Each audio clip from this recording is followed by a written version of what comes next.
पंजाब में यूपी के भाइयों का, इसीलिए मैं एग्जैक्ट स्टेटमेंट निकाल रही थी ताकि उसको लेकर कोई भी कंफ्यूजन ना रहे।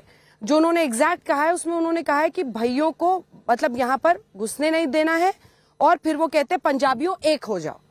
अब इसको बीजेपी बार बार कह रही है कि यूपी बिहार वालों का अपमान हो गया। वो कह रहे हैं कि हमने केजरीवाल के कॉन्टेक्स्ट में बोला था। देखिए, ये चन्नी साहब का, पंजाब के मुख्यमंत्री, और प्रियंका जी वहां पर मौजूद थी। गांधी यानी ये जो नेहरू गांधी परिवार के नाम पर लोगों ने देश के अंदर जनता के साथ जो धोखा किया है कांग्रेस ने, लगातार किया है। यानी राष्ट्रपिता महात्मा गांधी को भी इन्होंने नहीं बख्शा। गांधी जी के विचारों की हत्या इन्होंने की है, और कांग्रेस ने देश को जितना जख्म दिए हैं, इतने जख्म दिए हैं, ये देश कांग्रेस को बर्दाश्त करने की स्थिति में नहीं है। आज जातिवाद का, क्षेत्रवाद का, भाषावाद का, आतंकवाद का, अलगाववाद का, नक्सलवाद का, ये सब कांग्रेस के द्वारा दिए गए जख्म हैं।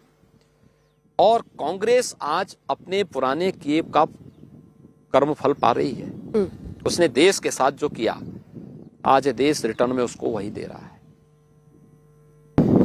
श्रीमान चन्नी कल वाराणसी भी आए थे।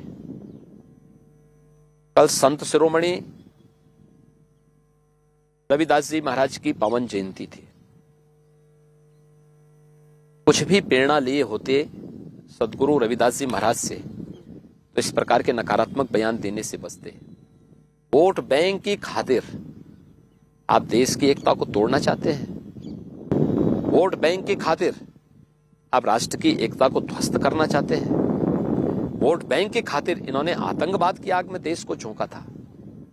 लेकिन ये देश कांग्रेस के इस प्रकार के बयानों को कतई स्वीकार नहीं करेगा, और कतई नहीं स्वीकार करता है। वो कह रहे हैं कि हमने यूपी बिहार के लोगों का अपमान नहीं किया। मैं क्या कह रहा हूँ ना, ये तो हर व्यक्ति जान रहा है इनकी मंशा क्या है। ये तो राहुल गांधी भी चुनाव लड़ रही है सर, राहुल ऐसी बात पे ताली बजाएंगे। राहुल गांधी भी तो यही करते हैं। यूपी में आके कुछ और बोलते हैं, केरल में जाके कुछ और बोलते हैं, भारत के बाहर जाके कुछ और बोलते हैं। ये सब बहुरूपिया ब्रांड है, ये सब नमूने हैं, ये भारतीय राजनीति के नमूने। इनकी बातचीत में कोई विश्वास नहीं करता। इसीलिए नहीं करता है क्योंकि ये राजनीति को इन्होंने विश्वसनीय बनने नहीं दिया। इनके वक्तव्य रोज बदलते हैं, इसलिए उनसे बहुत उम्मीद नहीं की जा सकती। एक विवाद उठा आपके राजपूत होने पर, गर्व करने पर, तो क्या बुराई है इसमें? क्या किसी जाति में जन्म लेना बुरा है क्या? ये कोई बुरा नहीं है। क्षत्रिय कुल में पैदा हुआ हूं, इसमें कौन बुरी बात है? मैंने उसके बाद संन्यास लिया है, एक योगी के रूप में लोक कल्याण के कार्यों में लगा हुआ हूं। और सच्चा क्षत्रिय तो वही है जो छत्र बनकर के